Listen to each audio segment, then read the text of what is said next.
Hola a todos, bienvenidos a un nuevo episodio de este podcast donde hablamos sobre temas de actualidad, pero también temas de fondo que afectan a la libertad en nuestras sociedades y también a la prosperidad a largo plazo de las mismas.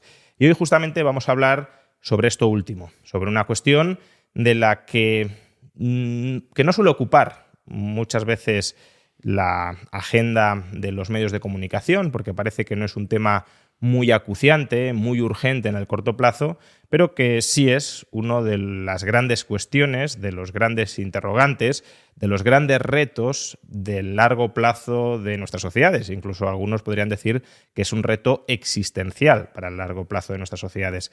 Y me estoy refiriendo a la demografía, a la evolución demográfica que sigue tanto Occidente como el resto del mundo y las implicaciones económicas que ello va a tener. Y para hablar sobre todo esto hemos traído a Marc Canal, que es investigador de McKinsey Global Institute, que justamente acaban de sacar un informe sobre las implicaciones económicas de la demografía en el largo plazo. ¿Qué tal, Marc? Bienvenido. Muy bien, muchas gracias. Un placer estar aquí. Bueno, pues empecemos hablando de esta cuestión que, bueno, de alguna manera siempre está ahí, ¿no? Porque siempre oímos, bueno, la tasa de natalidad no permite la reposición poblacional de nuestras sociedades, eso tensiona el gasto público, el estado de bienestar, la sostenibilidad de la deuda, tiene implicaciones sobre la productividad.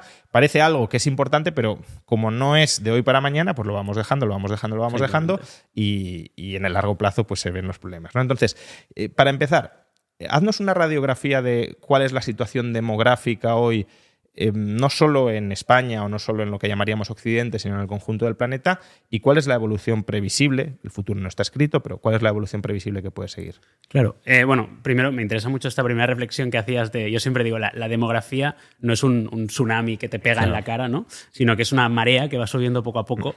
Eso tiene una ventaja muy importante, que es muy previsible, por tanto que podemos predecir bastante bien a 25, incluso 50, 100 años a veces cómo se va a mover o cómo va a cambiar. Por otro lado, es fácil que la ignoremos. O sea, la inteligencia artificial es difícil ignorarla porque cada día tenemos una noticia nueva, ¿no? Entonces, la situación demográfica del mundo es bastante interesante. Partamos de las tasas de natalidad. Al final, cuando hablamos de demografía, hablamos de, bueno, un lado es la tasa de natalidad, la otra es la longevidad, ¿no? La longevidad es bastante conocida y básicamente cuando la gente va viviendo más años, esto va cambiando el perfil demográfico de las sociedades y hablaremos si quieres de eso, pero digamos, lo que mueve la demografía en primera instancia y de forma más importante es la natalidad, las tasas de natalidad. Y lo que vemos es básicamente que están cayendo en todo el mundo, prácticamente todo el mundo, y que básicamente en dos tercios de la población del mundo vive en países donde la tasa de natalidad hoy está por debajo de 2,1, que es lo que llamamos la tasa de reposición, ¿no? La tasa donde a esa tasa se mantiene a largo plazo el volumen de población constante. De hecho, el mundo en total está alrededor de la tasa de reposición, si cogiéramos el mundo como una aldea global, digamos. Y luego en diferentes países, pues es distinta obviamente, pero tendemos a centrarnos bastante en los países desarrollados, creo, donde es efectivamente bastante baja, muy baja. En España 1,2, pero pues en China es 1, en Corea, que es el caso a lo mejor más conocido, 0,7, ¿no? Estados Unidos un poco más alta, 1,6. Pero lo que es interesante es que si vamos, por ejemplo, a Latinoamérica, que a lo mejor alguien tiene la idea de que es mucho más alta ahí, pues vemos que está en media en 1,8. Y que en algunos países, como puede ser Chile, Costa Rica, pues 1,2, 1,3. Y incluso la India, que a alguien le podría sorprender, a lo mejor está por debajo de la tasa de reposición, está en 2. Entonces, hemos visto que en todo el mundo cae la tasa de natalidad, ha caído en dos olas sobre todo. Hubo una caída grande en los países desarrollados en los 70, con la incorporación de la mujer al mercado laboral, etc. Pero luego ahora estamos en una especie de segunda caída, digamos, donde las tasas, pues eso, en muchos países desarrollados están alrededor del 1 y tal. ¿Y en África también se produce esa caída o no es tan obvia? En África, o sea, nosotros hablamos de 3 olas. De 3 olas, en el informe está bastante bien explicado. Hay 3 olas demográficas, digamos. La primera son los países desarrollados más China. La segunda es todos los emergentes excepto África subsahariana. Y la tercera sería África subsahariana. La tasa de natalidad actualmente en África subsahariana cae igualmente y cae bastante rápido, pero aún en nivel, aún está bastante por encima en general de ese 2,1 que hablábamos. Y bueno, pues eso. Y con estas tasas de reposición has dicho que el conjunto del planeta está más o menos en tablas, ¿no? Que si nos mantuviéramos ahora se mantendría la población mundial, no la distribución geográfica de la misma, pero sí la población. Pero con estas tasas de reposición, no sé, por ejemplo, de España o, por ejemplo, de Estados Unidos o de Corea, que como decías es el caso más alarmante, por hacer una proyección, ¿no? Porque a veces decimos, bueno, no reponemos la población, pero a lo mejor no somos conscientes, tanto en volumen como en estructura poblacional, lo que todo eso implica. Entonces, si puedes, coméntanos, no sé, grosso modo, ¿no? Si se mantienen las actuales tasas de natalidad, que no cubren la reposición, en 2050 o en 2100, ¿cuál sería el volumen de población de España, quitando inmigración o de Corea del Sur, etcétera? Claro, quitando inmigración es importante porque quitando significa manteniéndola constante o bajándola a cero, ¿no? Que son dos cosas muy distintas. Imaginemos que se mantiene en cero, es decir, que no entran nuevos inmigrantes y que la dinámica poblacional pues, se mantiene en 1,2 hijos por mujer. Claro, aquí nosotros lo que hacemos, no somos demógrafos, somos economistas que calculamos las consecuencias de los cambios demográficos, entonces lo que hacemos es basarnos en los escenarios de las Naciones Unidas. Y lo que hacen ahí es calcular básicamente cómo cambiarán las poblaciones hasta 2100. Y hacen una serie de asunciones más o menos sobre la tasa de natalidad, como decías y tal. Lo que vemos es, básicamente, España, en el escenario medio de las Naciones Unidas, la población a final de siglo cae en un 30% más o menos, algo así. En el escenario, y eso asume un pequeño rebote de la tasa de natalidad, pero vamos, no muy grande. En un escenario donde la tasa de natalidad fuera más baja, o sea, se mantuviera más o menos donde está ahora, estaríamos hablando de un 50% más o menos. Pero ese sería con inmigración. Con inmigración, claro. Claro. Si uno quita la inmigración sería aún menos que eso. Estamos hablando de ya caídas. Es decir, que a lo mejor estaríamos hablando que en 2100, si se mantuviera la actual tasa de natalidad y no entraran inmigrantes, España, que tendría 15 millones de habitantes. Sí, estaríamos hablando de un 60% menos así. Y a lo mejor nos parece que esto es España, solo España, pero si quieres, para comparar el número base del 30% para España, que es el más claro que pone las Naciones Unidas, comparando con los países, pues España está proyectado que con inmigración y con un pequeño rebote de la natalidad caiga un 30%, pero Corea un 60%, China un 55%, Japón un 40%.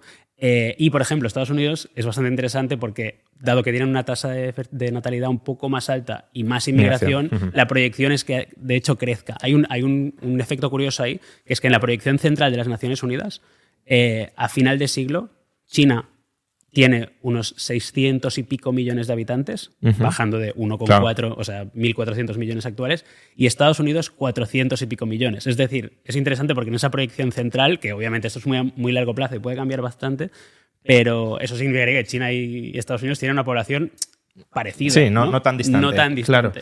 Claro. Luego hablaremos de las implicaciones económicas de todo esto, ¿no? Pero ya de entrada... Sí que me llama la atención, o creo que a la audiencia se lo planteará también, ¿no? Es decir, cómo un país que está adaptado para 50 millones de personas puede seguir funcionando como país, ya digo, dejando de lado la productividad y todo esto que hablaremos luego, ¿no? Sino pues, las infraestructuras que tenemos, claro. La estructura urbana que tenemos, con un 60% menos de población. Es decir, ese shock, que no es un shock de hoy para mañana, pero sí es gradual, ¿cómo nos sobreponemos a él? Claro, o sea, es algo que no entramos mucho en eso en el informe, por ser claros. Por tanto, estoy un poco más en el terreno, si quieres, especulativo. Pero a ver, lo bueno es que hay bastante tiempo. Entonces hay pues una parte... O sea, lo bueno es que esos cambios son bastante... No es que empiece a caer hoy de forma lineal, sino que de hecho la población aún aumenta en muchos países y en global del mundo. Y por ejemplo, el mundo solo llega a su pico poblacional pues depende de la proyección, pero 2060, 2080, dependiendo de quién cojas. Pero básicamente la caída más rápida es hacia el final del siglo. Entonces tienes aún un tiempo largo donde aún tienes un volumen parecido de población al actual. Entonces tienes ese tiempo para adaptarte. Dicho lo cual, sí que creo que hay cambios importantes. De hecho, a mí una forma que a lo mejor me gusta de verlo es imaginar situaciones concretas desde escuelas, ¿no? Claro. Por ejemplo, es un caso muy claro donde pues básicamente si tienes muchos menos niños pues vas a necesitar muchas menos escuelas que ya tienen una infraestructura, etcétera.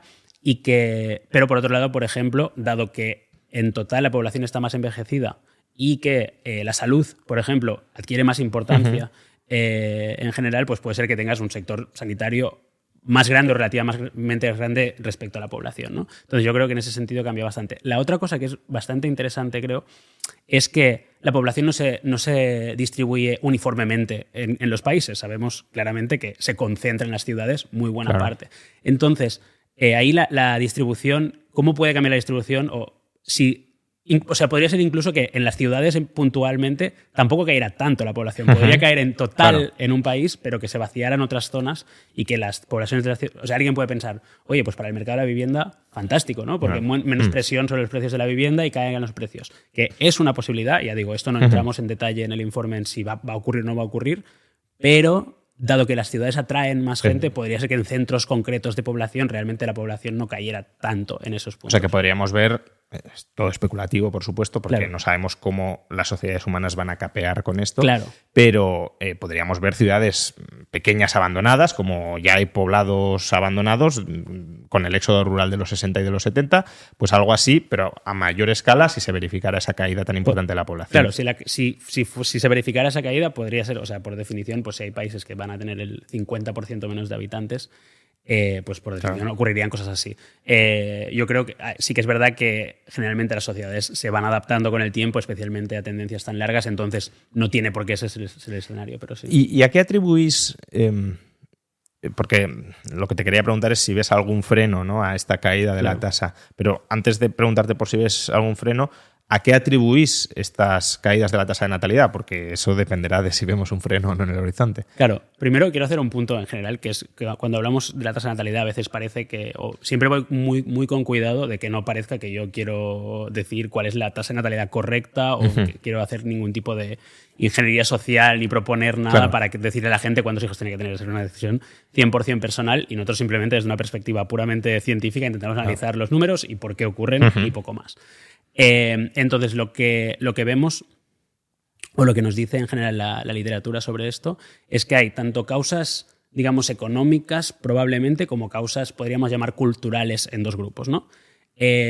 Las causas económicas pues, podrían venir, por ejemplo, del incremento de los precios de la vivienda, que hacen más difícil la emancipación de los jóvenes, por tanto, los jóvenes empiezan a tener hijos más tarde, por tanto, pues es más difícil que tengan pues, un mayor número de hijos, ¿no?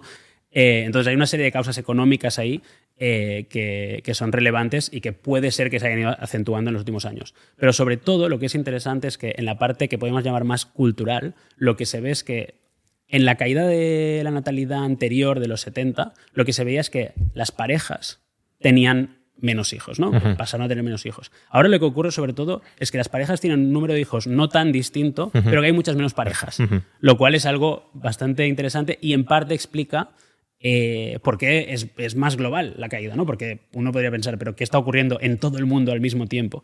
Y lo que vemos es que este es un factor bastante relevante. Yo creo que hay otros factores culturales, como que actualmente pues, hay mayor coste de oportunidad, digamos, hay más a elegir qué hacer con tu tiempo, ¿no? Entonces puede que ser que... Pero vamos, que sobre todo un factor bastante constante es ese factor de pues, menos parejas. Algunos también hablan, no sé si lo habéis considerado o has leído sobre el tema, de la importancia social que se concede al tener hijos, ¿no? y el estatus que está vinculado con la tenencia de hijos, pues que ese estatus se ha ido perdiendo. Antes incluso, bueno, estatalmente, no digo que defienda esas iniciativas, pero para que veamos la importancia que tenía. Se daban premios a la familia numerosa, ¿no? Y eso parecía como que era un incentivo a decir, las parejas que tienen más hijos son las que merecen mayor reconocimiento social. Hoy eso en gran medida se ha perdido y si somos animales que buscan el estatus en muchos sentidos y en muchos ámbitos, claro, si tener hijos no está asociado al estatus, pues no tenemos hijos, ¿no? No sé si... Sí, yo creo que ese es un factor y también está bastante analizado ese factor. De hecho, ese factor lo que creo que hace más interesante ese factor es que muchas veces se habla de cuántos hijos tienen las mujeres, pero el estatus no es de las mujeres, es de las mujeres y los hombres, que parece que las únicas que tengan que decir cuántos hijos tienen son las mujeres. Y aquí creo que sí, o sea, si uno lo piensa incluso de una forma muy peregrina, antes casi a uno le preguntaban cuántos hijos tenía, ¿no? Uh-huh. Y ahora le preguntan si tiene hijos o no, o si quiere hijos o no, ¿no? Y creo que sí, que es verdad que socialmente estaba más valorado a lo mejor y actualmente en ese sentido tiene menos estatus y no hay esos, excepto en países concretos que han intentado, digamos, elevar la tasa de natalidad con premios y elevando el estatus de tener hijos, pero en general es verdad que ha perdido estatus relativo, al menos a otros temas. Entonces, si las causas son entre económicas y sobre todo yo diría que culturales, ¿no? Es decir, porque al final no creo que económicamente te puedo explicar, creo yo, 0,1, 0,2, 0,3 puntos de caída de la tasa de natalidad, pero claro, si estamos hablando de una caída de 3 hijos por mujer a 1,2, eso desde mi punto de vista, no lo sé, tampoco soy experto en el campo, pero tiene mucho que ver con cambios culturales, entre ellos del estatus, ¿no? Pero bueno, si esto es así o si hay causas económicas y culturales, la cuestión es, ¿hay algún freno a esta caída de la tasa de natalidad? Lo digo porque, claro, una tasa de natalidad en el 0,7 permanentemente, si eso no revierte, implica que la sociedad desaparece. Porque si no, o sea, en algún momento para que se reponga y se estabilice, tiene que subir a 2,1. Si no sube nunca a 2,1, pues cada generación menor, hasta que la última pareja pues no tendrá hijos y se extinguirá, ¿no? Entonces, vosotros, o la literatura que conocéis, ¿encuentra algún tipo de freno endógeno a esta dinámica? Claro, yo no sé, es difícil saber si hay un freno endógeno y ahí de nuevo estoy un poco en el terreno más de ciencia ficción y especulativo, también porque al final, solo también por poner en perspectiva, eso es a muy, muy, muy largo plazo, ¿no? Es decir, aunque caiga la tasa de natalidad hoy, ya digo, la población mundial sigue creciendo hasta casi finales de siglo y empieza a caer hacia finales de siglo. Entonces estamos hablando de muy, muy, muy lejos. Entonces, claro, hablamos de cambios que a lo mejor se pueden dar en los próximos 200 años, por ponerlo en perspectiva. Entonces ahí no sé hasta dónde puede haber o dónde puede aparecer algún tipo de freno endógeno. Se me hace difícil pensarlo, ¿no? Porque es, ya digo, a muy, muy largo plazo. Sí que es verdad que a corto plazo o no a corto plazo, pero en general sí que se pueden hacer algunas cosas, ¿no? Que creo que, sobre todo yo, más que nada, creo que no, lo interesante no es jugar a decirle a la gente cuántos hijos tiene que tener, pero sí que creo que se pueden hacer algunas cosas que las harías de cualquier forma, ¿no? Por ejemplo, pues lo que decíamos, el mercado de la vivienda, ¿no? O conciliación laboral, que, por cierto, cuando hablamos de políticas, hablamos de políticas estatales, parece, pero las empresas tienen mucho que hacer aquí también y mucho que innovar y mucho que probar. Entonces hay algunos temas que haríamos en cualquier caso, ¿no? Pues ya digo, pues tener mejor política de vivienda o mejor conciliación laboral o mayor soporte para personas con hijos pequeños, etcétera, etcétera, que las haríamos independientemente de si nos importa o no la tasa de fertilidad, pero que probablemente tendrían efectos sobre ella. Sobre esto te quería preguntar, ¿ha habido algún país o algunos países que hayan conseguido revertir esta tendencia a través de políticas públicas abiertamente natalistas? Es decir, vemos que cae prácticamente la tasa de natalidad en todos los países, pero ¿hay alguno que haya caído y haya vuelto a subir hasta niveles importantes? O sea, el track record es bastante pobre, diríamos, por ponerlo de una forma. No significa que no hayan hecho absolutamente nada en ningún caso. Sí que vemos, en general los estudios dicen que tienen un pequeño, algunas ningún efecto, algunos un pequeño efecto positivo. O sea, hay un dato que creo que es bastante claro y que revela bastante bien la tendencia, que es, o sea, ningún país que haya caído por debajo de 1,9 ha vuelto a 2,1. Y está muy cerca de eso. Por tanto, sí que hay casos donde algún país ha rebotado 0,3, pero cuando son cambios tan pequeños incluso es que casi cuesta ver si tiene algo que ver con la política o ha sido casualidad. Por ejemplo, tienes el caso de los países del este, del este de Europa, a partir de los 90, donde las tasas vuelven a crecer, pero claro, ahí tienes un montón de cambios políticos que se mezclan, que es muy difícil saber si tiene algo que ver con cualquier tipo de política. Pero bueno, que ya digo, los casos, y tenemos casos de Corea del Sur gastándose un dineral. ¿Cuánto es un dineral para...? Bueno, estamos hablando de... Mira, por ejemplo, el caso de Hungría, que también es el más conocido y que hace todo al mismo tiempo. Hungría se gasta el 5% del PIB más o menos en políticas pronatalistas, que es muchísimo. Es más de lo que gasta, por ejemplo, España en educación pública y concertada. Por ejemplo. Y lo que estamos diciendo... Si nos creemos que eso ha tenido algún efecto, Hungría ha aumentado la tasa de fertilidad en 0,3, o sea, ha llegado al 1,5, 1,6 y luego se ha estancado ahí y está volviendo a empezar a caer un poquito. Entonces, sí que, o sea, no es por decir, no hay ningún efecto. Puede ser que haya algún efecto, pero en general pequeños y en ningún caso nos ha llevado otra vez a la claro, tasa pero eso, de reemplazo. Si acaso pondría de manifiesto que el problema fundamental no es económico, sino que es cultural, ¿no? Porque si todas las intervenciones, bueno, no todas las que conozco, porque algunas conozco que no son económicas, pero el grueso de las políticas pro natalidad que conozco son económicas. Sí. Si quieres describirnos un poquito qué hacen en Hungría, pero bueno, es básicamente exenciones fiscales, Sí. pagos o subsidios por tener hijos. Entonces, básicamente se les está pagando a la gente para que tengan hijos, pero claro, al final la decisión de tener hijos es una decisión que va mucho más allá de Claro. si te dan 10.000 euros o 20.000 euros. Incluso desde un punto de vista humano dices, oye, si yo no quería tener un hijo porque me den 20.000 euros, voy a tener un hijo. Entonces, ¿en qué hogar van a hacer ese hijo? No. Claro, otra cosa es que digas... Incluso el que lo iba a tener igualmente, probablemente le pagues igual y estés regalando dinero a alguien que iba a tener un hijo. Exacto. En cualquier Entonces, caso. salvo en el caso de gente que diga, quiero tener hijos, pero no me lo puedo permitir y necesito esa ayuda, solo en ese grupo, Sí. las políticas obviamente no van a tener efecto, Claro. o no el deseado, ¿no? Pero en cualquier Claro. caso lo que muestran es que no es un problema sobre todo económico, sino que hay otras causas. Sí. No, estoy de acuerdo. Pero sí hay un país, ¿no?, que se suele mencionar mucho como exitoso, o sea, país rico, desarrollado y exitoso a la hora de mantener una tasa de natalidad alta, que es Israel. ¿Por qué Israel? Sí. De nuevo. Y me estás preguntando de muchas de las cosas que no tocamos mucho Sí. en el informe, que es más centrado en la parte económica y tal. La verdad es que no he estudiado en concreto el caso de Israel. Es interesante ver el perfil de la tasa de natalidad de Israel, porque al final sí que es verdad que el nivel es más alto, pero si uno ve el perfil de cómo ha evolucionado en los últimos, pues desde los 90, es razonablemente parecido al de otros países desarrollados como España, por ejemplo, simplemente a un nivel más alto. Es decir, pues Israel cayó la tasa de natalidad, en vez de al 1 y pico como España, cayó al 3, luego, o al 2 y algo, luego volvió a subir un poco, pero en España también volvió a subir, curiosamente, hasta 2008, 2010 en España volvió a subir un poco y en los últimos años ha vuelto a caer. Y en Israel vemos que últimamente, un poco más tarde, desde 2015, 2016, pero también está cayendo un poco. Entonces, incluso Israel te diría que es pregunta abierta casi si ha revertido ninguna tendencia o no, o simplemente es que tiene un nivel más alto por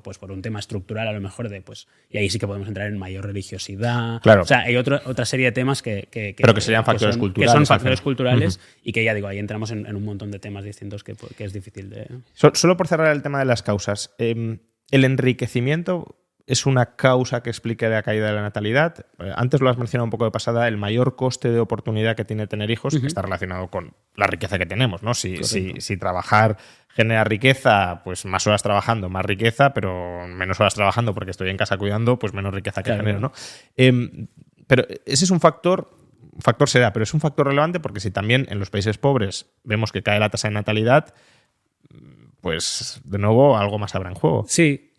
A ver, yo creo que, o sea, históricamente, lo que es desde cuando los países se desarrollan, digamos, es verdad que la tasa de natalidad cae, y eso es una regularidad histórica, y eso en general tiene bastante que ver, bueno, hay varias teorías también, pero a lo mejor la más estable es la de Oded Galor, que lo que dice es, bueno, básicamente a la que una sociedad en general se desarrolla, se desarrolla gracias a que se industrializa, usa más tecnología, etc. Entonces, básicamente, lo que ocurre ahí es que pasa a ser más importante, entre comillas, y tratándolo un poco desde una perspectiva un poco fría, pero pasa a ser más importante la calidad de los hijos que la cantidad de hijos, ¿no? Quieres tener un hijo bien educado, tal, para que pueda usar la tecnología, sea productivo en este mundo y puede beneficiarse de todo concentrar eso. Los recursos. Por tanto, los recursos, tanto temporales como económicos, los vas a dedicar mucho más en pocos hijos con buena formación que a muchos hijos con menos formación. Y esa es como Hay otro tema, obviamente, también muy importante, que es que las tasas de mortalidad son mucho más altas en países menos desarrollados, por tanto, la gente simplemente tiene más hijos para, entre comillas, reemplazar parte de los que, o la mayor probabilidad de que uno que algunos muera, sobrevivan, ¿no? claro. Que sobreviven menos, por tanto, tal. Y eso es una también regularidad histórica. Más allá de eso, que eso es la parte histórica, digamos, que hemos ido viendo, sí que es verdad que puede ser que en la actualidad, de hecho, hay algunos estudios nuevos que es interesante porque lo que ven es un pequeño cambio de tendencia donde en el margen, en algunas familias que se lo pueden permitir, por ejemplo, creo que había un estudio en Suecia o algo así que decía que algunas familias que se lo pueden permitir tienen más, empiezan a tener más, no menos hijos, gracias a tener mayor renta, que eso volvería un poco a las causas, a la reversión de las causas económicas. Bueno, entonces, como evidencia anecdótica, pero bueno, que no deja de ser el caso de Elon Musk, ¿no? Pues 12 hijos y la persona más rica del mundo. Ahora están entre 12 y 13, creo. Ahora, los que sean, pero vamos, más de 10. Y los que vendrán, quizá, ¿no? Entonces, claro, si decíamos, claro, los recursos los concentras, pero si te sobran los recursos, pues a lo mejor también tienes para tener muchos más hijos y que estén muy bien formados, ¿no? Claro. Y yo creo que en el margen eso podría ser un factor que ayudase, digo, de nuevo, indirectamente a más hijos. También, no sé, una forma que a mí me gusta verlo a lo mejor, y por a lo mejor cerrar el tema de natalidad y tal, pero es lo que sí que puede ser que veamos es que ese nivel de riqueza te puede determinar un poco más el nivel de la tasa de natalidad. Por ejemplo, a lo mejor puede ser que el gap que hay entre España y Francia, en parte, sea porque es más difícil permitirse la vida actualmente para un joven en España, mientras que esas causas culturales te definen mucho más la tendencia, ¿no? Entonces, que si mejoras las causas, si mejoras lo económico, puede ser que tengas un salto de nivel más que un cambio de tendencia, a lo mejor, ¿no? Es una forma de verlo. Bueno, en cualquier caso, lo que parece es que no están perfectamente delimitadas las causas que han provocado este declive demográfico y tampoco sabemos muy bien cómo contrarrestarlo. Con lo cual, tenemos algunas ideas y sería un buen pero en el margen se puede hacer algo, pero no se puede cambiar radicalmente la situación. Por eso sobre todo nos centramos mucho en la parte de qué más podemos hacer entonces, más allá de intentar cambiar dado eso. Que eso es así, por mucho que nos pudiera gustar cambiarlo o no, porque ahí ya entramos en la perspectiva de si ingenieros sociales o no, pero incluso aunque quisiéramos cambiarlo, no sabemos cómo y se han probado muchas cosas y ninguna o casi ninguna ha funcionado.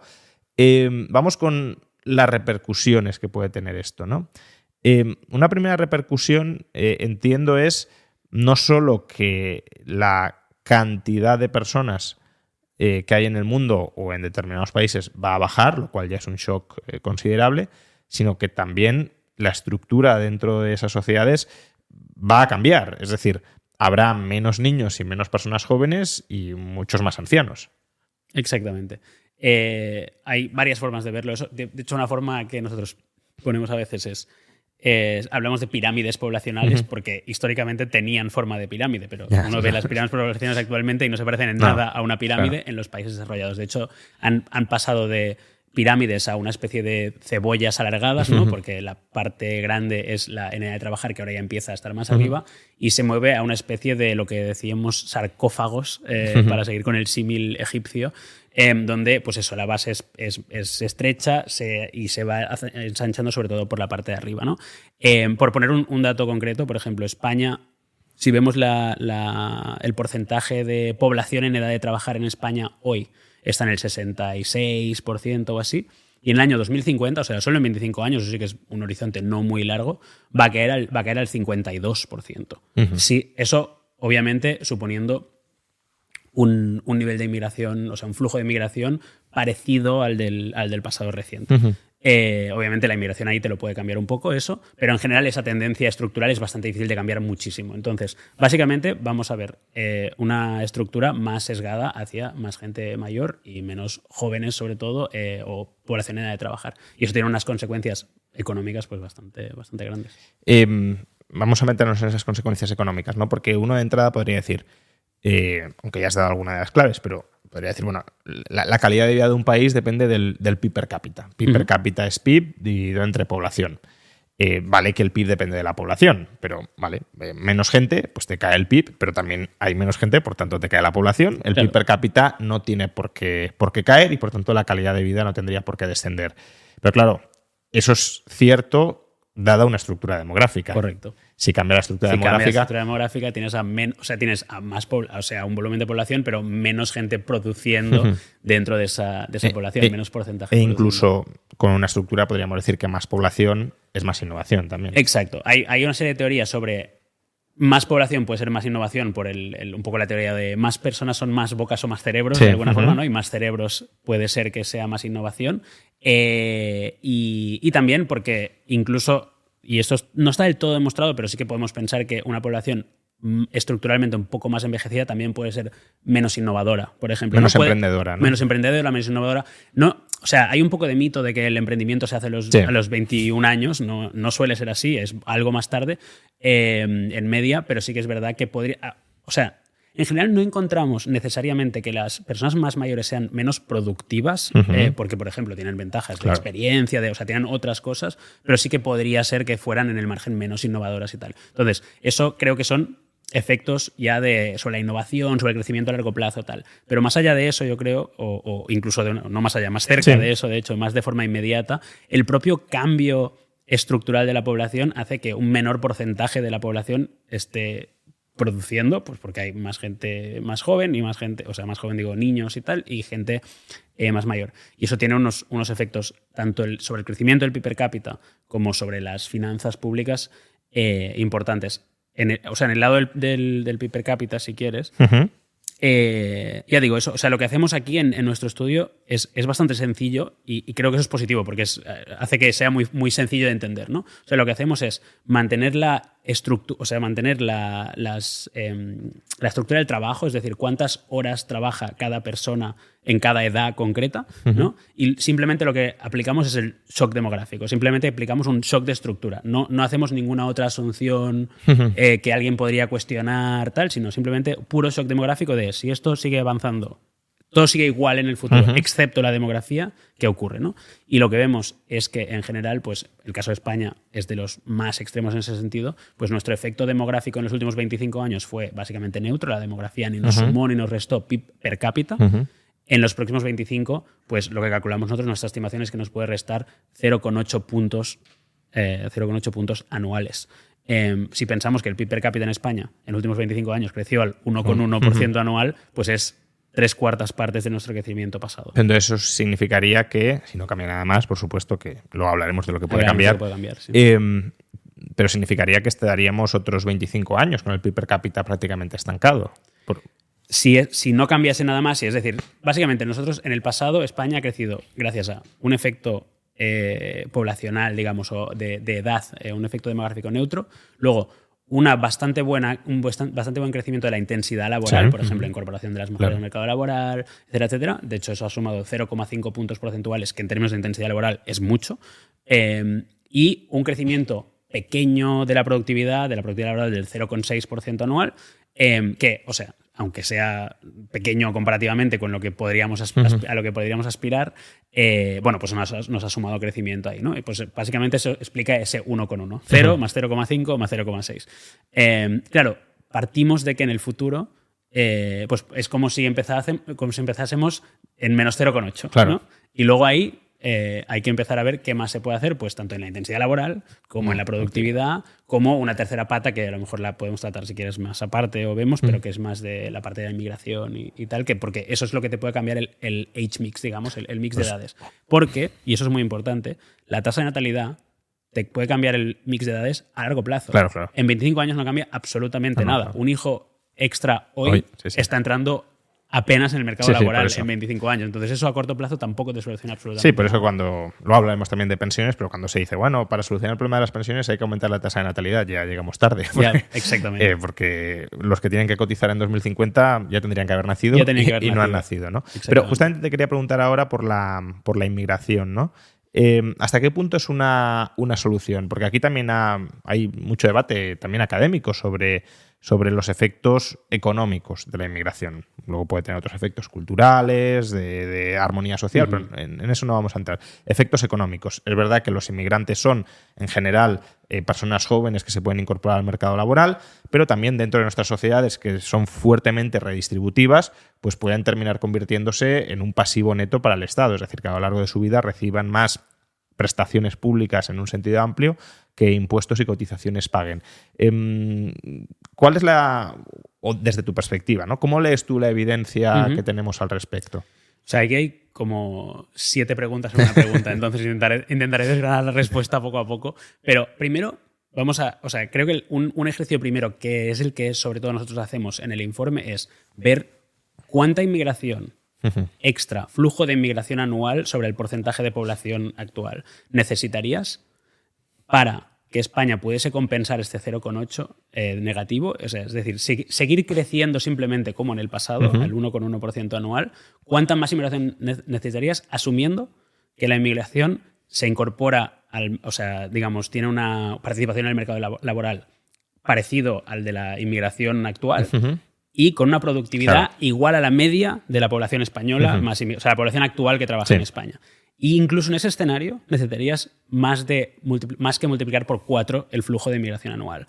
¿Vale? Entonces, estamos hablando... Pero estamos hablando entonces de cuánto, porque el flujo actual es 250, 300... Bueno, no, actual sería el que calcula, o sea, no el actual, perdón, el que calcula las Naciones Unidas, que es como el estacionario de España, que no son 200, son como alrededor de, puedo ver el dato concreto, tendría que confirmártelo, pero alrededor de 100, 1000 o algo así. O sea, estaríamos hablando de 400... Estaríamos hablando de que la inmigración pasaría de ser del flujo anual sobre la población estimado por las Naciones Unidas, creo que pasaría del cercano al 1% al 3% anual sobre la población, ¿vale? Que es al 2 y pico, 3, ya digo, no tengo los datos exactos en la cabeza, pero es muchísimo más. Estaríamos hablando, entonces, si fuera 2 sería como 700, 800.000 inmigrantes al año. Estamos hablando de un volumen muy elevado. Entonces, sin entrar en valoraciones de si eso es lo correcto o lo incorrecto, si está bien o si está mal, en cualquier caso, es mucho y por eso un poco nuestra conclusión global de nuestra investigación es: si quieres hacerlo bien, necesitas todas las palancas. Necesitas la intensidad laboral, necesitas la productividad y necesitas la inmigración. Y ahora entro un poco en cómo la inmigración y tal, pero porque si uno mide cada una individualmente ella sola, no llegas, es bastante difícil pensar que puedas llegar. A lo mejor la productividad, y también podemos entrar, si quieres, si nos creemos que la inteligencia artificial tal, podría ser, pero no es fácil, ¿no? Entonces, ¿y por qué no usarlas todas, ya que las tenemos, ¿no? Entonces, en el caso de inmigración, y voy desgranando poco a poco la respuesta, pero en el caso de la inmigración, creo que el debate académico, y especialmente el debate académico reciente, se centra muchísimo en el impacto directo de la inmigración en las finanzas públicas, que es un foco muy concreto de la inmigración. Lo que nosotros aquí estudiamos un poco más es otros, o sea, por ejemplo, la inmigración puede tener un efecto positivo sobre el crecimiento económico sin tener un efecto positivo sobre las finanzas públicas. Puede ser neutro o incluso negativo. De hecho, un sistema público de estado de bienestar más o menos ya está diseñado para que la persona media contribuya 0 y, por tanto, que más o menos la mitad de la población sea contribuyente negativa. Por tanto, no es tan raro, ¿no? Digamos que pues incluso la mitad de la inmigración, por ponerlo así a lo bruto, también fuera una contribuyente negativa. Claro. O sea, no, en media a lo mejor sí que esperarías que fuese 0 Y luego, por tanto, en cuanto a crecimiento económico, igualmente podría tener efectos positivos siempre que, pues, obviamente sea una inmigración, digamos, productiva, que participa en el mercado laboral, que tal y cual, que creo que es lo más importante. Y luego, en el debate de las finanzas públicas puramente, que es verdad que han salido bastantes papers sobre Dinamarca, no sé, de hecho salieron hace tiempo. Sí, salieron hace, pero se han rescatado ahora. Pues se han rescatado, se han puesto de moda ahora. Pues de Países Bajos, de Dinamarca, etcétera. Ahí, siendo verdad que probablemente hay algunos países que han recibido inmigración que no es contribuyente neta, creo que es un debate un pelín reduccionista, porque creo que, sin haber hecho yo los números de cómo cambiaría la película, pero es puramente el impacto directo sobre las finanzas públicas. Por ejemplo, si una empresa de construcción no tuviera trabajadores, porque le faltan trabajadores, y hemos visto en muchos países que faltan trabajadores, y esa empresa pues desaparece o deja de tener beneficios, eso también tendría un impacto fiscal indirecto que ahí no está contado. Entonces creo que esos estudios, siendo válidos, hay que entender muy bien qué es lo que están midiendo, que es algo muy, muy concreto. La respuesta al final de todo eso es que la política de inmigración, o cómo pensamos en la inmigración, tiene que ser, pues, pensándolo de forma, digamos, cuál es la inmigración productiva para tanto crecer económicamente como para, pues, tener un impacto sostenible o incluso positivo sobre las finanzas públicas. Y luego, en el debate que ya no entramos, es la parte de la inmigración humanitaria, que eso es un debate separado. Bueno, y también el choque cultural y demás que puede existir. Eso ya es un debate completamente separado que no... ¿Y tenéis más o menos estudiado o intuís ¿Qué características debería tener la inmigración que llamáis productiva? Por ejemplo, cercanía cultural, ¿o no tiene nada que ver? No hemos mirado mucho en eso. Lo digo por los costes, a lo mejor también, y la facilidad con la que se puedan llegar a incorporar al mercado laboral y todo. Sí, no hemos mirado mucho en ese sentido. A ver, un proxy. Porque también otro debate es ¿solo inmigración altamente cualificada o también de baja cualificación? Pero... Claro, yo creo que es justo a lo que iba. Un proxy es la educación, la cualificación. Pero, aunque ese proxy es bastante razonable, digamos, pero al final también las partes del mercado laboral que quieres cubrir no tienen por qué ser hipercualificadas. Sí, nos podemos traer un montón de doctorados, pero los doctorados muchas veces no van a cubrir tipos de trabajos para los que tienes más necesidades tienes de otras partes que no para tienen por qué ser, si hay demanda para otros trabajos que no tienen por qué ser un doctorado. Entonces, de nuevo me parece una forma de ponerlo un pelín reduccionista, de decir, no, pues oye, si no tienes un doctorado, si no tienes un máster, pues dependerá de las necesidades que tengas, ¿no? Entonces, has mencionado que una forma de remediar ese efecto negativo que va a tener la demografía en España y en el resto del mundo sobre la renta per cápita, sobre la evolución de la renta per cápita, es la inmigración, aunque también hay que decir que en el conjunto del planeta hay la inmigración. Claro, eso es otro tema, que es suma cero. Eso sí, claro. A largo plazo no... Sí, por eso. En el conjunto del planeta es intensidad laboral y productividad, nada más, ¿no? Exactamente. Pero bueno, para el caso de España u otros países similares, sí tenemos esas tres palancas para compensar la demografía negativa, el impacto negativo de la demografía e inmigración. Otro sería intensidad laboral y el tercero la productividad. Vamos con el de la intensidad laboral. De nuevo, ¿habéis calculado cuánta inmigración sería necesaria si todo lo demás se mantuviera constante? ¿Cuánta intensidad laboral extra sería necesaria si todo lo demás se mantuviera constante? Si no cambiáramos la entrada de inmigrantes, si no mejorara la productividad significativamente. Exactamente. O sea, lo que encontramos ahí, y la forma más sencilla de medirlo ahí, es en participación laboral o en horas trabajadas por semana. Son las dos formas que... Entonces, lo que vemos de nuevo es que son números muy grandes. La participación laboral, en el caso de España, tendría que aumentar unos 20 puntos porcentuales, que es...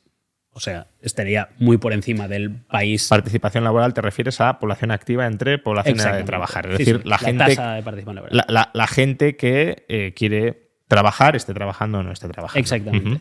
Que pasaría a ser la mayor del mundo con mucha diferencia. Por encima de Suecia y todo. Pues, exactamente. O sea, entonces no significa que no se pueda aumentar, y yo creo que es una palanca muy importante en la que yo creo que vale la pena entrar un poco más. Si uno ve las horas por semana, nos sale un número muy alto, o sea, nos sale como creo que eran alrededor de 13 o 14 horas extras por semana por trabajador. En este caso, o sea, muy concretamente por trabajador. Y obviamente ahí sí que... Yo creo que ahí sí que hay... De hecho, el debate es el contrario. Claro, el debate eso es te si iba a vamos preguntar ahora. reducir la jornada laboral o no. Entonces, yo aquí creo que hay... Podemos entrar a debatir si en el margen hay o no hay margen o tal, pero básicamente creo que es una avenida más compleja de transitar, por ponerlo de alguna forma. Sí creo en la participación laboral, y ahí es donde entra... si, por ejemplo, la gente más mayor puede trabajar más años o no. Y creo que ahí hay un debate bastante interesante, porque siempre centramos el debate en si hay que atrasar la edad de jubilación o no, que es un debate válido y tal, pero que estamos hablando de 2 años, de 65 a 67, por cierto, con una participación laboral y unas horas bajitas en esa franja, y en cambio hay todo un margen de los 50 a los 65, donde vemos que la participación laboral y las horas ya caen bastante, en muchos casos por causas que las personas no necesariamente, no es porque decidan, sino porque por temas de salud, por otros temas, que ahí hay muchísimo margen, incluso de eso, para poder reincorporar al mercado laboral o incorporar al mercado laboral personas que querrían. Entonces yo creo que la principal avenida es esa, y luego, dependiendo del país, por ejemplo, la participación laboral femenina pues aún está razonablemente por debajo de la masculina, por tanto ahí también hay... O sea, hay varias avenidas por las que podemos transitar, que creo que son perfectamente posibles y donde tanto el Estado como las empresas pueden hacer bastante.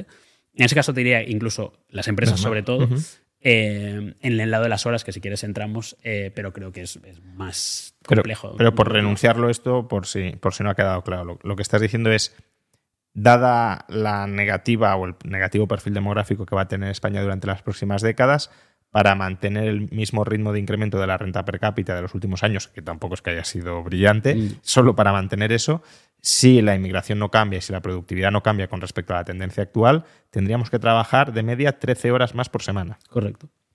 Bueno, creo que eso está como efectivamente fuera de claro. fuera del discurso, pero ilustra la dificultad del problema. Ilustra la dificultad del problema. Nuestro objetivo aquí no es en ningún caso proponer decir, eso, claro. Proponemos esto, ni muchísimo menos. Es una forma de ilustrarla solo, digamos, tirando de esa palanca, cuánto tenemos que tirar de esa palanca, ¿no? Para ilustrar la magnitud del problema. Y por tanto, nuestra conclusión, de hecho, muy claramente es: esto no es esperable que ocurra, por tanto, necesitas pensar bien qué puedes hacer en cuanto a intensidad laboral y cómo le puedes combinar con otras palancas. Pero aún así, aunque esa palanca no sea autosuficiente para resolver el problema, claro.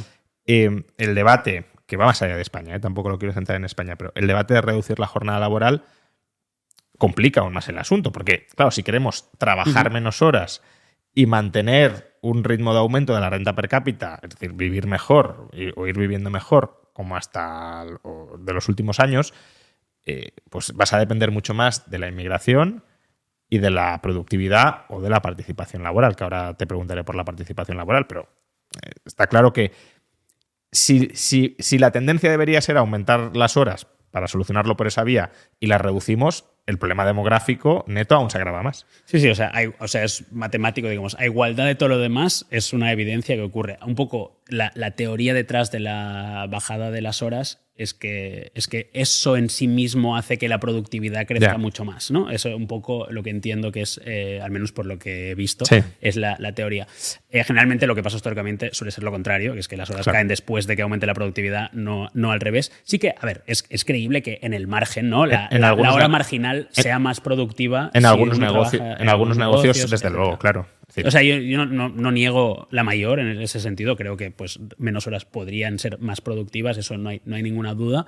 Que eso en sí mismo, más que compense el efecto de la caída de horas, es una pregunta empírica al final. O sea, si alguien me lo demuestra, pues estoy encantado de creérmelo. Pero no creo, no sería mi escenario central en cualquier caso. Pero vamos con el tema de la participación laboral, ¿no? De conseguir que más gente que ahora mismo está en una situación de inactividad, es decir, que no quiere trabajar, no es que no pueda, sino que no quiere, se lance a querer trabajar y, por supuesto, encuentre empleo. ¿Qué grupos de población son esos que no quieren trabajar y que, según tú, mirando las estadísticas, ¿no? ¿Dónde están las bolsas grandes que podrían llegar a querer trabajar? Porque has mencionado la franja de edad de entre 50 y 60 años, pero bueno, obviamente la población inactiva también es muy grande entre los muy jóvenes, pero porque están estudiando. En parte las mujeres, aunque cada vez menos. ¿De dónde se pueden sacar trabajadores nuevos? Pues básicamente... De los jóvenes es difícil pensarlo, porque, o sea, de los jóvenes en el sentido de los que están estudiando, porque si están estudiando, no vamos a dejar de estudiar porque perderíamos por otro lado, ¿no? Entonces, como decías, las mujeres depende mucho del país. En el caso de España, por ejemplo, es muy difícil pensar que un incremento del 60 al 80 de las mujeres, por ejemplo, si cogen la franja de los 20 a los 50 años, creo que hemos pasado de una participación del 60 al 80 en 25 años. Entonces, ese nivel de aceleración nos llevaría al 100, que no es creíble, ¿no? Entonces, eso es difícil. Sí que es verdad que en nivel aún vemos que hay algunas diferencias y, pues claro, si nos vamos a otros países como la India, por decir algo, hay un margen enorme porque está en el 30, ¿no? La participación laboral de las mujeres. Pero en el caso de España, sobre todo, la principal es, bueno, hay una parte de puramente desempleo, pero que esto no es participación laboral, es dentro de la propia participación, es decir, pues menos desempleo es más trabajadores. Y el otro, sobre todo, es esa de lo que decía. O sea, un factor que de los 50 años y tal, un factor que vemos y que es un poco, creo, contraintuitivo, es que tenemos una noción, sin ver los datos, que la gente trabaja hasta los 65 y de repente a los 65 se jubila, ¿no? Y vemos ahí como si hubiera un escalón en las estadísticas. Y obviamente la realidad no es así. Y hay una regularidad en todos los países que hemos analizado, que es que alrededor de los 50 empieza a caer la participación laboral de forma bastante pronunciada. Eso tiene que ver con varios factores.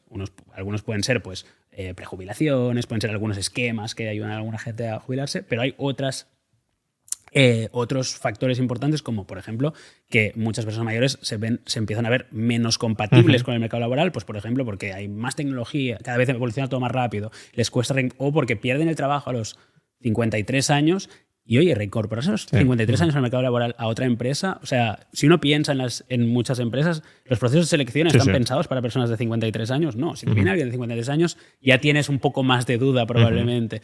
Y luego hay una parte pues, de salud, por ejemplo. Hay muchas personas de 58 años que les encantaría trabajar y que no tienen la salud a lo mejor para trabajar. Entonces ahí es donde yo creo que hay un margen muchísimo más grande entre los 50 y los 65 antes de llegar a si hay que retrasar la edad de jubilación. Y obviamente si alguien está sano hasta los 75 y quiere trabajar, pues adelante, faltaría más. Pero ahí creo que hay un margen de actuación muy grande desde la parte de la salud, salud preventiva sobre todo y tal. Y al final salud preventiva no es ser sano a los 58, ser sano a los 40 para a los 58 seguir estando sano. Y luego una parte muy importante, creo, y que de nuevo se tiene menos en cuenta que el debate de las pensiones o todo eso, que es la que pueden hacer las empresas. O sea, al final las empresas pueden innovar en muchos sentidos, tanto del proceso de selección, como hablábamos, pero hasta, pues oye, combinar equipos de gente mayor y gente joven donde puedas aprovechar mucho más la experiencia de unos y la innovación y la capacidad tecnológica de otros. Flexibilización de las carreras laborales más adelante de la vida laboral. Es decir, a lo mejor a los 55 años estás haciendo un trabajo más físico, ya no puedes hacer ese trabajo tan físico. Pero si tienes esa flexibilidad, porque las empresas... El punto es que lo van a necesitar. O sea, si uno ve los números, es que esto va a ser necesario.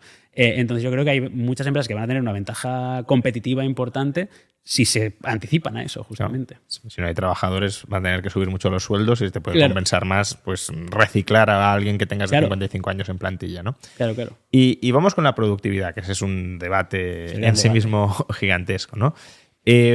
¿Cuánto tendría que aumentar la productividad en solitario para... Bueno, pues no entran más inmigrantes, no aumentamos las horas trabajadas, no conseguimos que la participación aumente? ¿Cuánto tendría que aumentar la productividad? Claro, o sea, si uno el número la productividad es relativamente fácil de hacer el número porque tiene un impacto directo sobre el PIB per cápita, ¿no? O sea, un incremento de la productividad del 1% implica un incremento del PIB per cápita del 1% exactamente. Entonces es bastante sencillo hacer el número. En ese sentido, pues si creyéramos que la intensidad laboral se mantiene en cero, no sigue creciendo como en el pasado, sino crece al cero y tenemos una caída del 0,8 por demografía y queremos mantener un crecimiento anual del 1,1, pues 0,8 más 1,1, pues estamos alrededor del 2%, que solo tendría que venir de productividad, ¿no?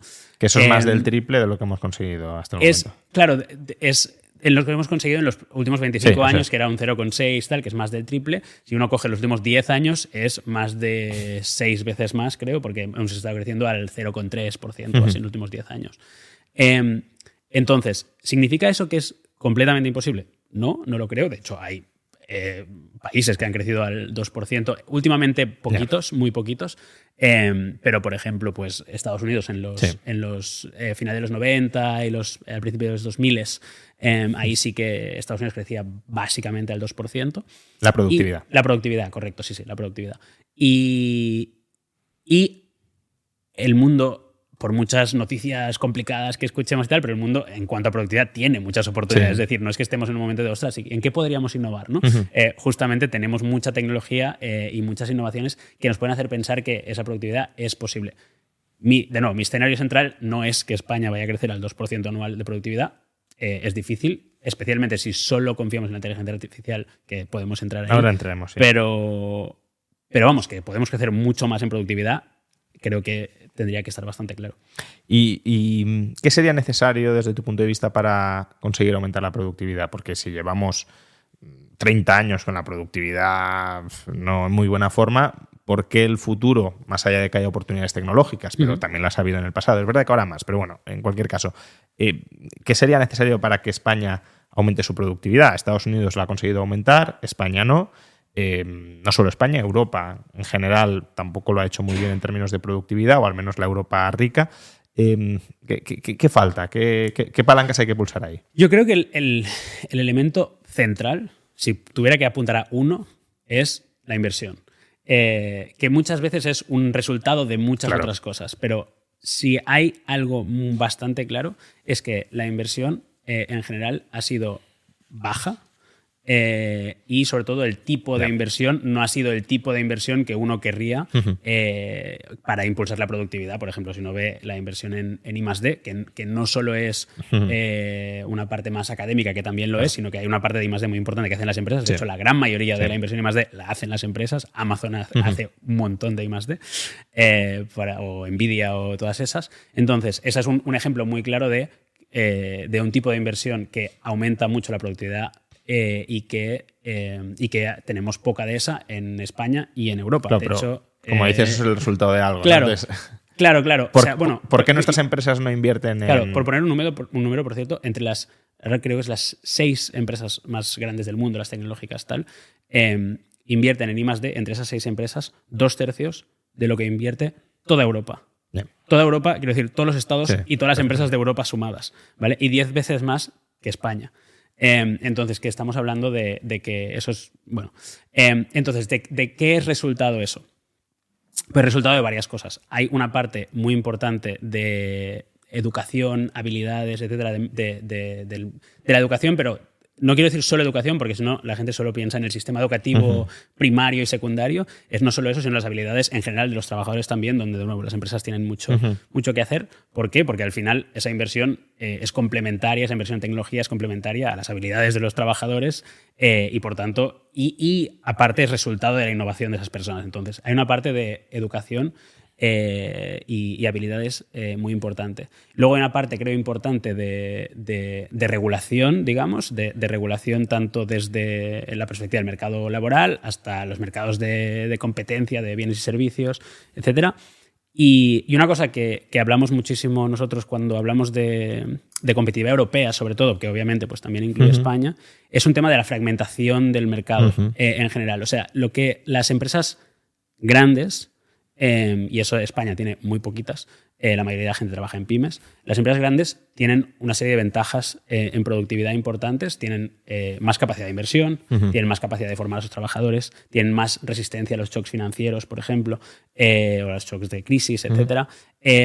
Y eso tiene mucho que ver con, no es el hecho de ser grande por ser grande, es el hecho de que las empresas más productivas crezcan más y acaben siendo muy grandes, ¿no? Y acaben exportando y acaben, etcétera. Y aquí vemos que internamente el mercado español está bastante fragmentado en ese sentido y el mercado europeo también. O sea, al final una empresa europea tiene que lidiar con 27 regulaciones para crecer, lo cual complica un poco ese crecimiento. Y lo que vemos es que cuesta mucho desarrollar, digamos, campeones europeos en general. Y eso sería una avenida. De hecho, nosotros ahí proponemos, por ejemplo, pues crear esa especie de, que ahora se está hablando ya en la Unión Europea, de crear una especie de régimen 28, ¿no? Un país ficticio que sea el país número 28 de la Unión Europea, donde ahí haya una serie de regulaciones que podamos acordar sin a lo mejor tocar los temas más espinosos, donde las empresas puedan opt-in a ese régimen y sea bastante más fácil a la hora de invertir, de innovar. Porque en Estados Unidos, al final, cuando surge la empresa, tiene un mercado enorme a partir del que desarrollarse, cosa que en Europa no sucede con tanta facilidad, ¿no? Bueno, has hablado de varias formas de incrementar la productividad. ¿Cuál crees que puede ser el impacto de la inteligencia artificial? Lo hemos mencionado antes, ¿no? Porque bueno, aquí hay escenarios muy tecno-optimistas o también tecno-pesimistas de que nos va a llevar a la extinción, pero tecno-optimistas de que bueno, pues, estamos ante una comoditización de la inteligencia que además va a ser capaz de automejorarse a sí misma de manera exponencial, de tal manera que nos llevaría prácticamente a una abundancia absoluta, al menos, bueno, no absoluta, porque incluso el aumento de la productividad podría ser también exponencial y por tanto, por esa vía, todos estos debates de, bueno, trabajar un poquito más, un poco menos, quedarían como obsoletos, ¿no? Totalmente innecesarios. ¿Cuál es tu perspectiva en esto? A ver, ahí de nuevo yo creo que es importante separarlo como en dos partes un poco la discusión. La primera es, o sea, en dos partes digo porque hay una segunda parte que es un poco más ciencia ficción, entonces que es muy difícil entrar mucho ahí. Esa, si quieres, por lidiar con esa parte sobre todo sería justo donde entrabas tú de que se automejore o haga la propia innovación y el propio I+D, para entendernos, y la propia investigación la haga la propia e inteligencia artificial, y esos escenarios es muy difícil calcular qué podría ser, Obviamente, porque ahí es, sí. o sea, es como, bueno, pues no sé si es 2% o 25%, ¿no? Sí, No, o 2000%. o 2000%. Sí, sí, o sea, no, que es que- es bastante difícil de saber en esos escenarios. Si vemos, si lo hacemos de una forma un poco más... Conservadora. Sí, conservadora y con lo que tenemos, lo que Sí. conocemos, ¿no? Las estimaciones suelen ser, dependiendo de... Hay bastante rango, bueno, desde Acemoglu, que tiene esa estimación sí. de muy poquito crecimiento Ya, de la lo que productividad, pasa es que tiene problemas bastante... pero tiene bastante problemas, creo, ese paper. Desde el título ya que lo llama como The Macroeconomics of... Sí. Y en realidad analiza un trocito muy pequeño, Uno o sea, de es los- muy grandilocuente. Uno de los impactos, que no es el más importante, que va a tener la inteligencia artificial. Pero bueno, Exactamente. sí. O sea, es un paper que dice un poco como si excluimos todo lo que Claro. importa, la inteligencia artificial No tiene impacto, no claro. tiene impacto. Y es, bueno, vale. Sí. Sin querer Ya. criticar mucho a Acemoglu, que es mucho más inteligente Ya. que yo. Pero, por ejemplo, las estimaciones nuestras o de otros investigadores como Aguillón, como Philippe Aguillón y tal, pues suelen rondar más entre el 0,5 y 1% anual de crecimiento de la productividad, que es muchísimo. Hombre, es mucho. Es Sí, muchísimo. Sobre todo compounding, ¿no? Claro, Con claro. el efecto compuesto a largo plazo es muchísimo. Y yo creo que ahí sí que... Porque aparte hay un efecto que es que yo tiendo a pensar que eso es posible.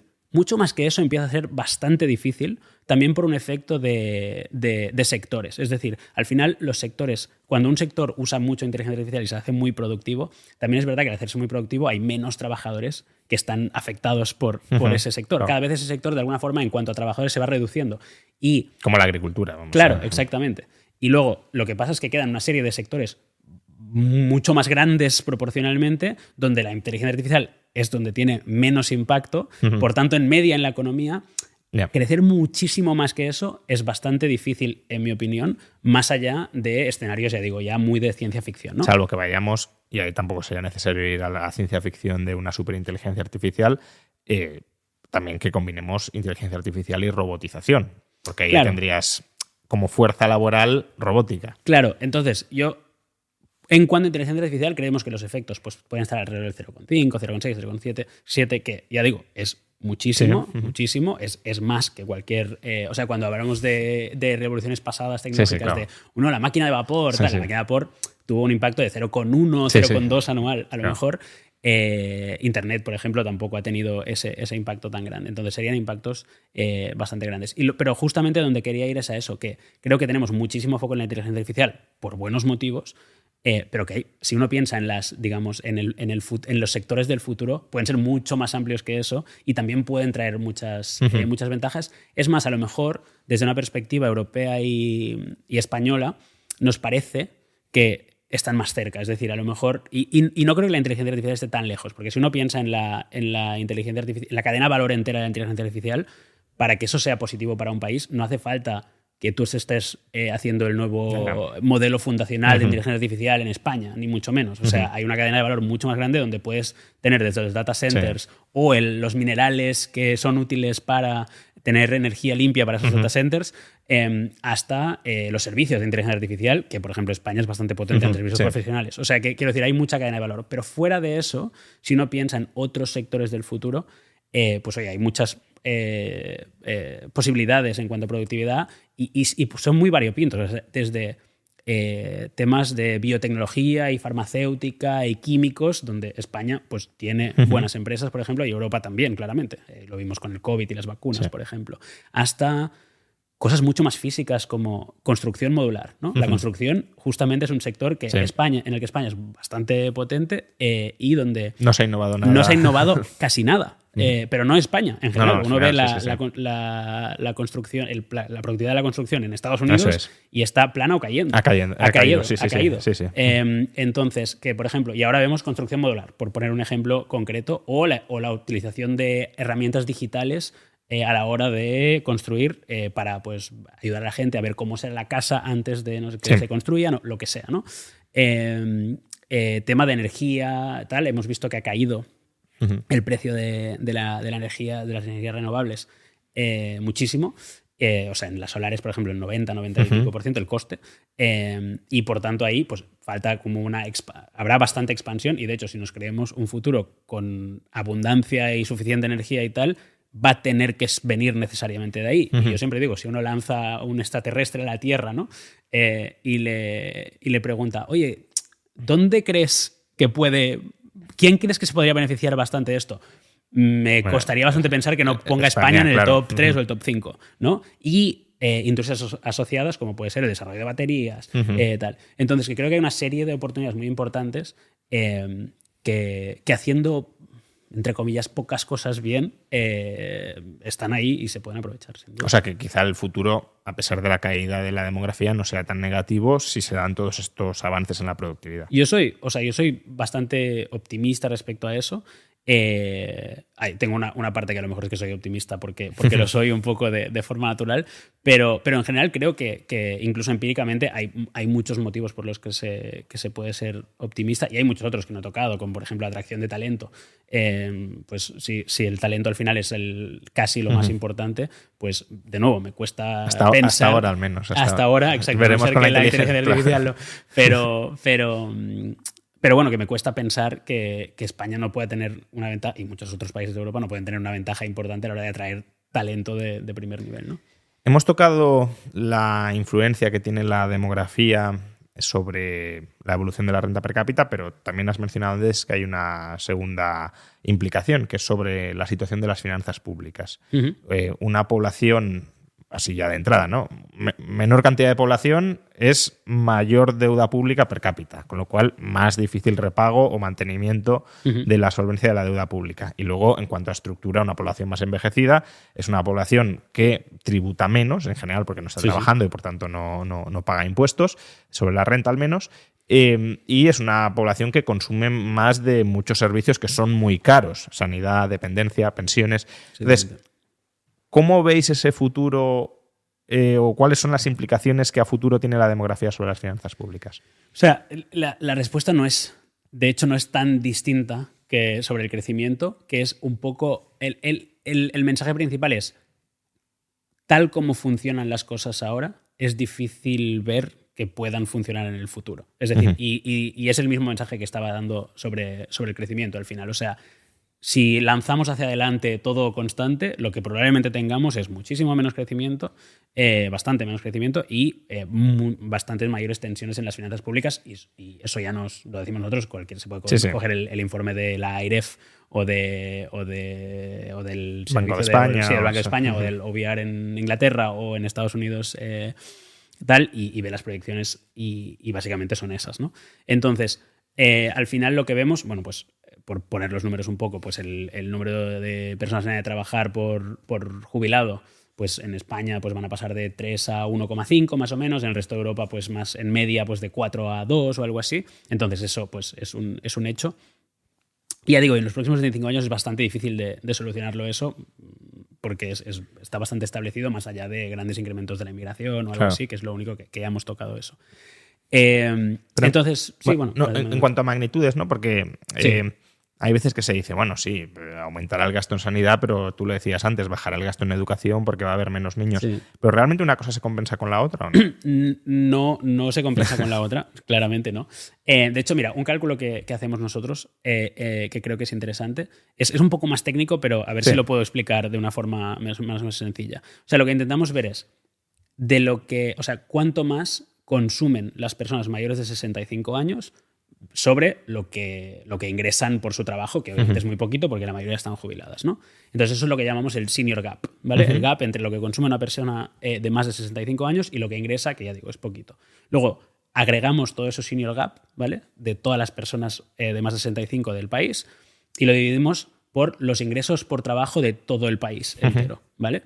Que básicamente lo podrías interpretar como si pusiéramos un impuesto plano sobre todos los ingresos por trabajo del país, ¿cuánto nos costaría financiar el consumo de las personas que no están trabajando, de las personas mayores que no están trabajando? Y esto te sale más o menos, dependiendo del país, pero entre el 20 y el 30%, ¿vale? Si aplicamos el shock demográfico en los próximos 25 años, eso pasa del 20-30% al 50% más o menos, ¿vale? O sea, suponiendo que no queremos que caiga el consumo de las personas mayores, porque obviamente es lo que intentamos, ¿no? No queremos que esas personas vivan peor, que obviamente sería una solución. Claro. Simplemente si pues las personas viven peor, pues ya está. Pero obviamente eso es lo que queremos evitar. Entonces, eso es un cambio de magnitud bastante grande. O sea, significaría en cuanto a... De nuevo, lo puedes interpretar un poco como la magnitud del impuesto que tendrías que poner. Ya digo, la caída de la educación puede compensar, del gasto en educación puede compensar parte de esto, pero ni remotamente. Si uno ve la magnitud de las partidas en el presupuesto público, ya se ve que claramente no. Sí, aquí tampoco hay políticas de natalidad o de infancia que digas, bueno, pues habrá menos niños o menos infantes, por tanto, no. O sea, es educación fundamentalmente. Exactamente. Entonces, de nuevo, las soluciones de alguna forma vuelven a ser las mismas, ¿no? O sea, ahí sí que las soluciones no son... O sea, hay dos bloques de soluciones. Hay la parte de pues, adaptar los sistemas de pensiones y de sanidad y tal, pues de una forma razonable al perfil demográfico que tienes, que eso, de nuevo, no solo es un tema de los países avanzados, una cosa que siempre, cuando hablo de este tema en Latinoamérica, por ejemplo, que voy bastante, digo, cuidado con lo que prometes, porque estás prometiendo algo en una curva creciente de población en edad de trabajar partido por población, ¿no? Estás en la fase buena de la ola, pero si ves 10 años adelante, no 200, 10 años adelante, eso se va a revertir. Entonces vas a tener que tener en cuenta eso. Y aquí pues hay este bloque de hay que adaptar el sistema, y luego hay la otra parte que es justamente lo que decíamos de trabajar más en el sentido de aumentar la participación laboral, aumentar la productividad y todo eso, que es lo que nos lo va a solucionar. ¿Y cuáles crees que serán las implicaciones de todo esto sobre los mercados financieros, ¿no? Porque en principio, si no multiplicamos la productividad, los ingresos, etcétera, pues bueno, si los gastos crecen y los ingresos no aumentan tanto, va a haber una mayor emisión de deuda pública. Con lo cual, desde ese lado dirías, bueno, hay más demanda de financiación por parte del Estado, por tanto, tipos de interés más altos. Pero también es verdad que las personas adultas suelen tener mayor patrimonio, mayor volumen de ahorro acumulado, suelen tener una mayor aversión al riesgo, con lo cual el efecto crowding out del Estado es menos serio porque no se plantearían invertir en ciertas inversiones y solo buscan deuda pública, digamos. Sí. Con lo cual, sí hay más demanda de financiación, pero probablemente también más oferta de financiación. ¿Cuál crees que puede ser el efecto neto? No sé si mi respuesta va a ser satisfactoria ahí, porque efectivamente, o sea, básicamente es al final podemos pensar en el tipo de interés como el tipo de equilibrio entre el ahorro y la inversión, ¿no? Entonces, básicamente, y venimos de una época del famoso savings glut, ¿no? Claro. Donde había mucho más ahorro que inversión, por tanto, con unos tipos muy bajos y tal. Entonces, hay básicamente dos grupos de teorías, las dos con gente muy inteligente detrás. Entonces, pero básicamente, pues el equipo, pongamos el equipo Blanchard, del equipo Olivier Blanchard, que efectivamente creen que probablemente aún estemos en un escenario de tipos bajos, tal, porque se va a imponer más ese ahorro, porque las personas mayores tienen mayor tendencia, digamos, al ahorro y menos a la inversión, a la toma de riesgo y tal cual. Sí que es verdad que ahora, y no sé si es tan inmediato, probablemente es un proceso más largo, pero tanto por el lado que decías tú de mayor demanda de financiación por parte de los estados, pero hay otro efecto que puede ser interesante, creo que es, y que hay un libro bastante bueno de eso, que se llama The Great Demographic Reversal, creo, algo así, de Goodhart y Pradhan, que lo que dicen es, oye, incluso una buena parte de lo que nos hemos beneficiado y que ha ayudado a tener la inflación baja y por tanto los tipos bajos y tal, es que teníamos muchísima oferta laboral, o sea, muchísima mano de obra muy barata de otros países. Claro.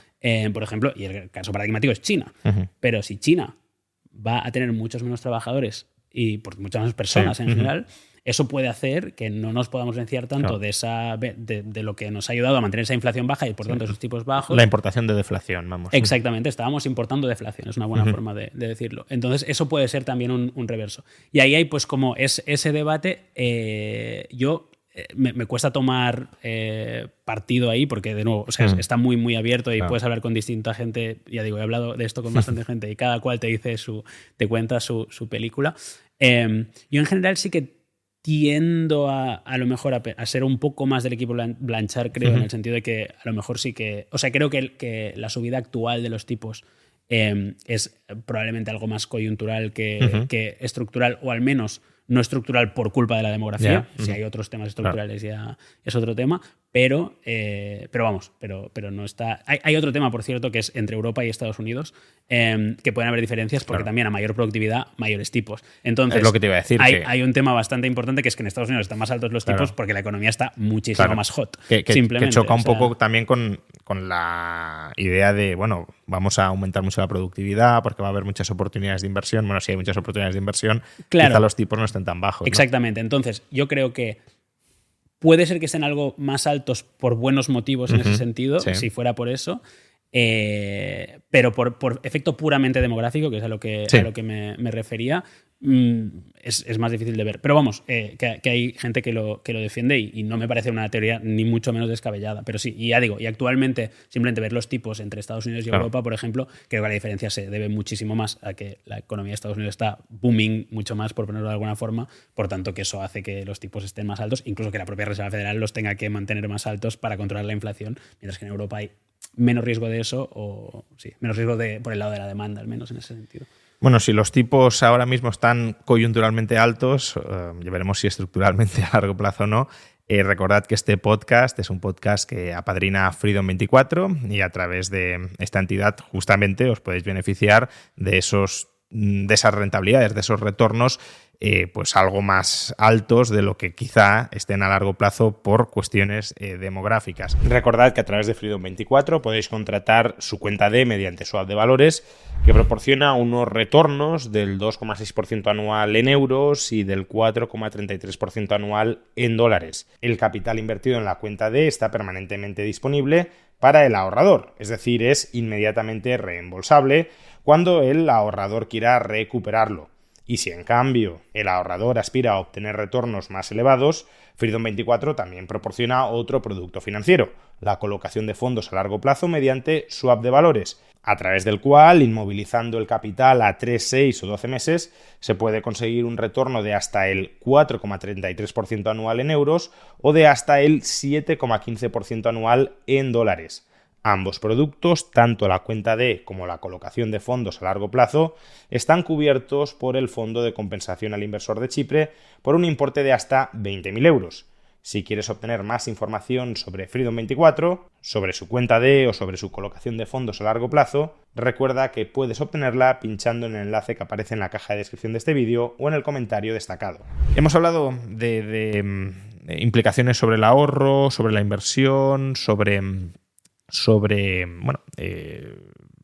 los tipos de interés, pero también quiero que hablemos brevemente al menos de las implicaciones sobre el consumo, es decir, cómo van a cambiar los patrones de consumo tanto en nuestras sociedades, porque va a ser un consumo más envejecido, digámoslo así, como globalmente. Si en España la población cae a 15 millones, por poner una cifra, pues obviamente ya no será un polo de consumo global tan importante como puedan serlo otros países. ¿Qué otros países se convertirán en los nuevos polos, ¿no? Esto es uno de los... Creo que es, curiosamente, una implicación que yo esperaría que estuviese mucho más en el debate, claro, y no está, porque es algo muy, muy inmediato. Muy inmediato en el sentido de que es algo muy inmediato para la gente, que la gente piensa en el consumo y, en cambio, poca parte del debate se centra en esto. Primero, por poner los números de distribución de población. O sea, la población va, como decías, pues España va a caer en respecto al mundo, Europa va a caer respecto al mundo. O sea, estamos hablando de que por poner el ejemplo, o por poner el dato mucho más lejos, en el 2100, que es cuando son muy grandes los números, claro, pero estamos hablando de que en 2100, según las proyecciones de las Naciones Unidas, 1 de cada 3 seres humanos estará en África subsahariana. 1 de cada 3 seres humanos, concretamente un 34% según las Naciones Unidas. Mientras que China pasará del 18% actual de la población al 6% actual de la población. O sea, son cambios muy, muy grandes. Si vamos un poco más hacia aquí, hacia 2050, los cambios no son tan grandes, pero estaríamos hablando que África subsahariana aún estaría pasando del, creo que es el 13, 14% actual, algo así, al 20 y pico por ciento, 25%. No sé si llega, pero por ahí, ¿no? Entonces, a nivel global, eso tiene cambios, tanto por el lado de la oferta laboral, de dónde están los trabajadores, como decíamos antes, pues China aportará menos trabajadores al mundo, hasta el consumo. Porque aparte no es un tema de volumen de población, sino también de cómo crece la renta. Claro. Es decir, proporcionalmente la renta esperamos que crezca mucho más por un tema de que viene de más atrás en la India que en Francia. Entonces, si uno pone todo eso de forma conjunta, vemos que, por ejemplo, Europa y Estados Unidos conjuntamente actualmente más o menos consumen el 40%, hacen el 40% del consumo del mundo, es decir, 4 de cada 10 dólares consumidos en el mundo están entre Estados Unidos y Europa, y esto en 25 años caería 10 puntos, caería al 30 más o menos aproximadamente, que es una caída bastante grande. Y si cogemos, por ejemplo, India y el resto de Asia emergente, es decir, pues todos los países de pues, Tailandia, Malasia, Pakistán, etcétera, pasarían del 20 al 30. O sea, estamos hablando de que están hoy 40-20 y pasarían los dos al 30. Entonces, eso, de nuevo, de cara a cómo piensan en ello las empresas, sobre todo, es extremadamente relevante, ¿no? ¿Dónde están tus ventas y dónde crees que van a estar en el futuro? Y luego, si uno ve dentro de cada país cómo va a cambiar por edades y tal, pues de nuevo los cambios son bastante grandes. O sea, en los países lo que llamamos de primera ola, es decir, pues economías avanzadas y China, pues pasará el consumo de las personas mayores de 65 años, actualmente más o menos representa un 20% del consumo, y solo por shock demográfico, es decir, sin hacer ninguna asunción sobre si las personas más mayores aumentarán más o menos su renta respecto a los jóvenes, pasará más o menos del 20 al 30, más o menos. Y en España estamos hablando más del 25 a casi el 40. O sea, estamos hablando de que, desde la perspectiva de una empresa, en media, dependerá del sector, pero casi $4 o 4 euros en este caso, si quieres, 3 euros y pico, de cada 10 gastados vendrán de una persona mayor de 65 años, con las implicaciones que ello tiene. Entonces yo creo que el consumo, ya digo, es una de las cosas menos discutidas y que bueno, que es decir, que las empresas de juguetes o de videojuegos especializadas en población occidental que se repiensen su modelo de negocio, ¿no? Bueno, de hecho hay ejemplos concretos, ahora a lo mejor lo cito mal el ejemplo, pero hay un ejemplo de Nestlé, creo, que cerró toda una división de productos de bebés y tal en China, creo, si no recuerdo mal. Porque básicamente pues no había, claro. había muy poco. Entonces que sí. Y bueno, y luego dentro de cada sector eso también tiene implicaciones grandes, más allá del número grande, ¿no? Pero las preferencias y los gustos de la gente mayor pueden cambiar bastante. O sea, pueden cambiar, quiero decir, pueden ser bastante distintos. Entonces, no sé, ¿sabes? Sí. También es verdad que las preferencias también van cambiando. O sea, los mayores del 2050 son los jóvenes de hoy, entonces a lo mejor no cambian tanto. Juegan a videojuegos. Claro, ¿no? podría ser que, claro, o sea, es decir, que un ejemplo que a mí me gusta poner es pensar, las empresas de sombreros a lo mejor pensaban hace 50 años que siempre venderían sombreros, incluso más porque habría más gente mayor. Y lo que ocurrió es que los jóvenes que no llevaban sombrero, de mayores tampoco llevaban sombrero. Exacto. Entonces, eso es bastante importante tenerlo en cuenta, dicho lo cual, tiene implicaciones importantes. Y ya para terminar, al principio de esta entrevista has dicho una analogía bastante clara, ¿no? Que la demografía pues, no es un tsunami, es una marea que va subiendo poco a poco. A lo largo de la entrevista también hemos dejado entrever que precisamente porque no es algo inmediato que haya que solucionar, no es un fuego que haya que apagar ya, tanto los políticos como también quizá los empresarios con menos visión de largo plazo pues no se están adaptando, no se están preparando para esa subida progresiva de la marea. Si tú tuvieras que hablar directamente con ellos, que probablemente ya lo hagas, ¿no? Pero, y les tuvieses que dar un mensaje de, oye, pues poneros las pilas y sobre todo focalizaos en hacer esto, en hacer lo otro, en hacerlo de más allá, ¿qué consejos prácticos para adoptar ya y para prepararnos a ese futuro les darías? Bueno, yo creo que voy a tocar un poco en los temas que hemos ido tocando, pero yo sobre todo lo centraría en una... Y aparte porque ambos tanto el sector público como el sector privado se pueden centrar ahí. Para mí la obsesión número 1 sería la productividad y cualquier cosa que aumente la productividad, sin ninguna duda. Y ahí entraría mucho en cómo aumentar la inversión desde una empresa. Pues a una empresa le diría, oye, vamos a pensar en qué puedes invertir y por qué no inviertes, etcétera, etcétera, hasta pues el marco regulatorio por parte de los estados y la fragmentación de la que hemos hablado, etcétera. Entonces, si tuviera que, por ejemplo, una política muy concreta sería lo que hablamos de la excesiva fragmentación de los mercados para que no puedan crecer las empresas y cualquier facilidad para que las empresas productivas fueran más grandes. Esto te solucionaría todos los problemas o te ayudaría mucho a solucionar todos los problemas de una tacada. Y la otra sería pues la parte más de mercado laboral que hablábamos, que de nuevo tiene las dos patas tanto del sector público como del sector privado. Desde el sector privado intentaría, digamos, promover un nivel de creatividad bastante más elevado en ese sentido de qué podemos hacer, porque vas a ayudar al mundo, pero vas a tener una ventaja competitiva muy importante que a lo mejor no estás teniendo en cuenta porque estás viendo muy el corto plazo. Y luego desde el sector público, de nuevo, pues es un tema de marco normativo y regulatorio, pues para que las personas, y no solo eso, de salud también, para que las personas puedan pues trabajar más años, etcétera. Pues muchísimas gracias, Marc. Ha sido un placer esta conversación sobre perspectivas demográficas y sobre todo las implicaciones económicas que pueden tener esas perspectivas demográficas si no nos preparamos a tiempo y si no tratamos de prevenir los efectos más negativos que se pueden derivar de ellas. Ya digo, ha sido un auténtico placer. Muchísimas gracias, un placer. Y a todos vosotros, pues muchas gracias por acompañarnos durante esta larga entrevista que, bueno, creo que ha tocado muchos temas muy importantes y de los que, por desgracia, no se suele hablar demasiado, porque, como decíamos, como parece que no nos va a caer el tsunami encima, pues que parecería que los podemos descuidar. Pero justamente, si queremos un futuro mejor, donde no tengamos que trabajar más horas, sino menos, y donde nuestra renta per cápita, es decir, nuestra calidad de vida sea creciente, a pesar de una demografía que previsiblemente no va a cambiar, desde luego no en el corto o medio plazo, pues habrá que empezar a prepararse desde ya. Muchísimas gracias y hasta el próximo podcast.